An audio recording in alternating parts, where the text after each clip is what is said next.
when someone contacts me and decides they want to hire me, the first step is for me to email them explaining the service that they've decided to go ahead with, what it actually covers, the payment information, and a questionnaire that I need the return of in order for me to write their sleep instruction manual. So once I've had that questionnaire back, I ask for 24 to 48 hours to pull the sleep plan together, because the sleep plan covers a lot of information that is both specific to their circumstances, their child's age, and the type of sleep training method that we're going to use, which I create based on the information they've supplied me in the questionnaire. So I'm going to analyse the answers of the questionnaire before I can write the sleep plan. Once I've written the sleep plan, I will then email that to the family and suggest they have 24 hours to read through, prepare questions, and also give some thought to how the setup of the room may need to be changed or adapted or modified in any way for sleep training on night 1.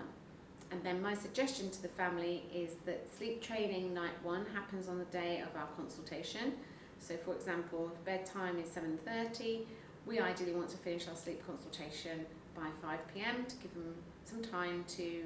prepare, to get their child ready and in bed on time on night 1. So I'm doing sleep consultations in the afternoons, typically. Happy to do them in the morning, happy to do them evenings, but I'm suggesting to the families that they start the sleep training within 24 hours of our conversation, just so as it's fresh in their mind and clear to them before they embark on the night 1 bedtime.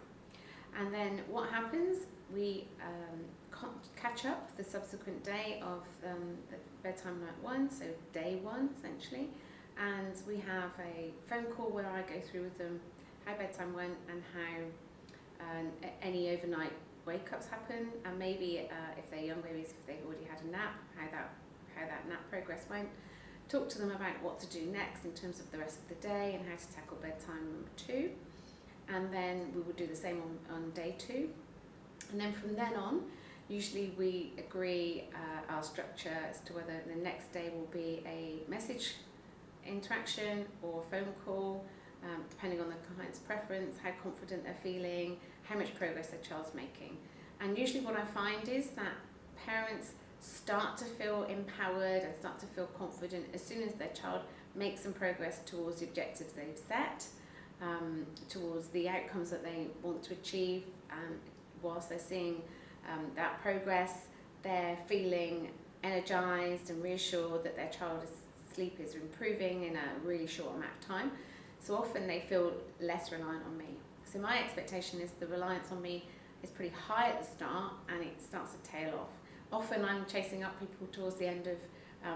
week 1 and into week 2 to get the progress from them of how it's going, whereas at the start I'm hearing from them quite a bit because they're feeling, okay, this is new, I'm not sure what my expectations should be around my child's sleep. So the balance between me contacting families and families contacting me once we're into the period of time where I'm supporting them can shift between the two of us. I also ask families to keep a record of the sleep timings through a Google Sheets document that we both have access to, so at any time we can both see any pattern or